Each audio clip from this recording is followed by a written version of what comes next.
Hello दोस्तों, आज हम आपको इस वीडियो में अहोई अष्टमी के व्रत के बारे में बताने जा रहे हैं। यह व्रत 5 नवंबर 2023 को है। इस दिन रविवार पड़ रहा है। इस दिन महिलाएं अपने बच्चों की लंबी उम्र के लिए व्रत रखती हैं। वह पूरे विधि विधान से व्रत को सफल करती हैं और इस व्रत में महिलाएं पीले वस्त्र पहनती है। तो आज हम आपको इस व्रत की कथाएं सुनाए जा रहे हैं, पर उससे पहले हम आपको इस व्रत की विधि बताते हैं।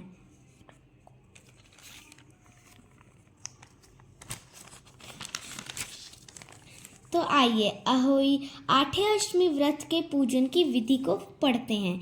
यह व्रत कार्तिक लगते ही अष्टमी को किया जाता है। जिस वार को दीपावली होती है, अहोई आठे भी उसी वार को पड़ती है। इस व्रत को वह स्त्रियां करती हैं जिनके संतान होती है। बच्चों की माँ दिन भर व्रत रखे। शाम काल को अष्टकोष्ठक को अहोई की पुतली रंग भरकर बनाए। उसी पुतली के पास सेई तथा सेई के बच्चों के चित्र बनाए या मानस बुक सेल्स द्वारा छपवाया गया अहोई आठे का चित्र मंगाकर दीवार पर लगा ले और उसका पूजन सूर्यास्त के पश्चात तारों के निकलने पर करें। परंतु अहोई माता का पूजन करने से पहले पृथ्वी को पवित्र करके चौक पूरकर और एक लोटे में जल भरकर पटरे पर कलश के रूप में रख कर पूजन करें।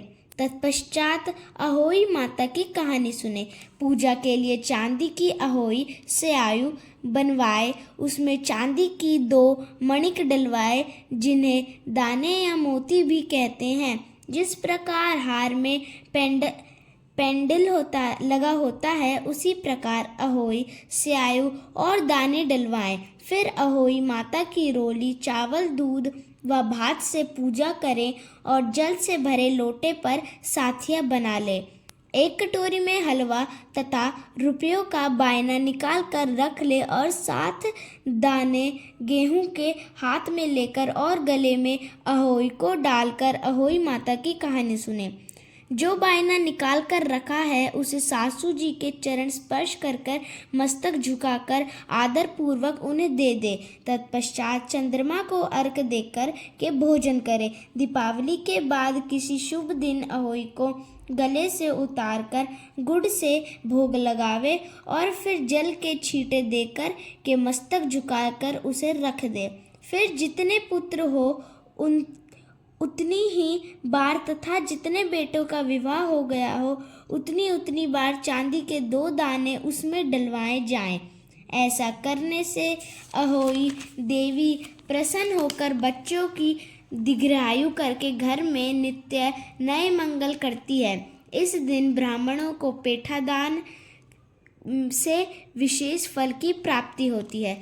तो हमने अहोई अष्टमी व्रत की विधि पूरी पढ़ ली है। तो चलो अब पढ़ते हैं अहोई आठे अष्टमी व्रत कथा। तो चलिए शुरू करते हैं। प्राचीन काल में किसी नगर में एक साहूकार रहता था। उसके 7 लड़के थे। दीपावली से पहले साहूकार की स्त्री घर की लीपा पोती के लिए मिट्टी लेने को खदान में गई और खदान में कुदाल से जब मिट्टी खोदने लगती तो देवयोग से उस ही जगह एक सह की मांद थी। सहसा उस स्त्री के हाथ से कुदाली सह के बच्चे को लग गई, जिससे सह का बच्चा उसी क्षण मर गया।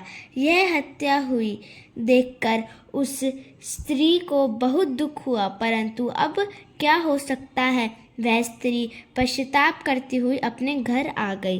कुछ दिनों के बाद उस स्त्री का लड़का मर गया। फिर दूसरा और तीसरा, अर्थात 1 वर्ष में उसके 7 लड़के मर गए। इस पर वह स्त्री रात दिन अत्यंत दुखित रहने लगी। एक दिन उसने अपने पड़ोस की स्त्रियों से रो रो कर कहा कि मैंने जानबूझकर कोई पाप नहीं किया है। हाँ, एक बार मैं मिट्टी खोदने को खदान में गई थी।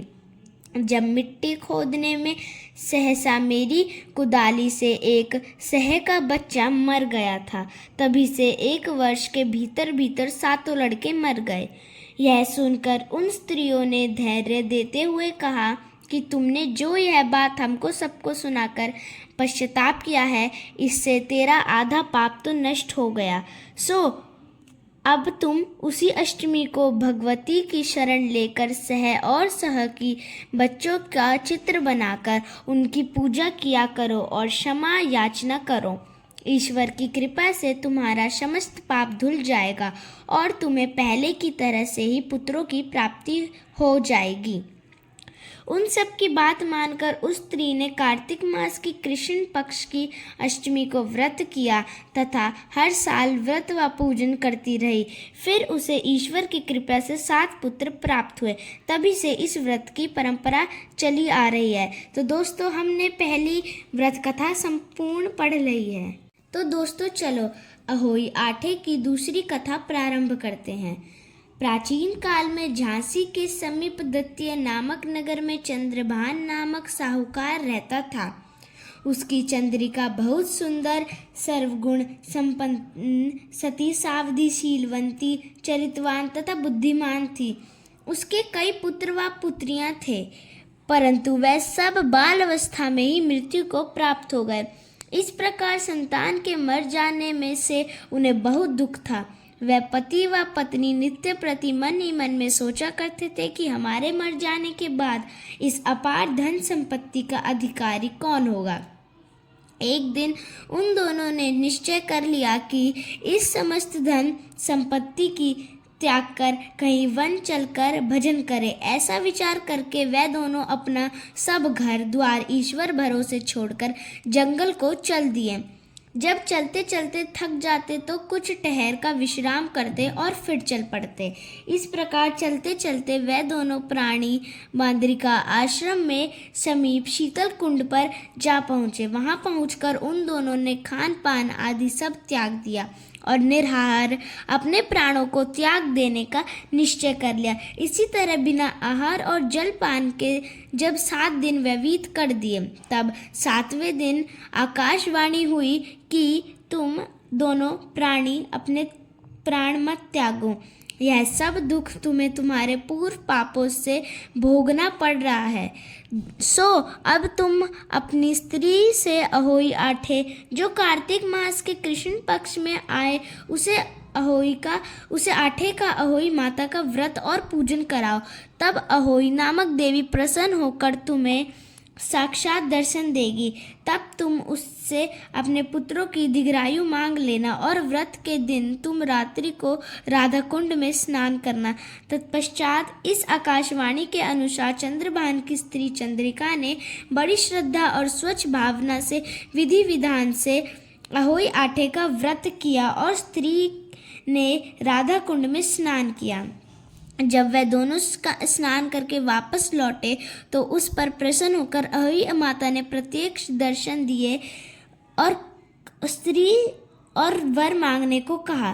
तब उस साहूकार दंपत्ति ने हाथ जोड़कर कहा कि हे माता, हमारे बच्चे कम आयु में ही मृत्यु को पैदा हो जाते हैं। सो आप बच्चों की दीर्घायु होने का वरदान देने की कृपा कीजिए। अहोई माता ने उन दोनों को मौनी वृत्ति को जाकर उन्हें मुंह मांगा वरदान दे दिया। यह कहकर अहोई माता वही अंत ध्यान हो गई। इसके बाद साहूकार साहूकारनी लौटकर अपने घर आ गए और अहोई माता की कृपा से कुछ ही दिनों बाद पुत्रवान हो गए और गुणवान बुद्धिमान पुत्र पाकर आनंद विभोर हो गए। अहोई माता की कृपा से इस लोक से में सुख भोग कर बैकुंठ को चले गए। तो दोस्तों, हमने अहोई आठे की दूसरी कथा को भी समाप्त कर दिया है। धन्यवाद।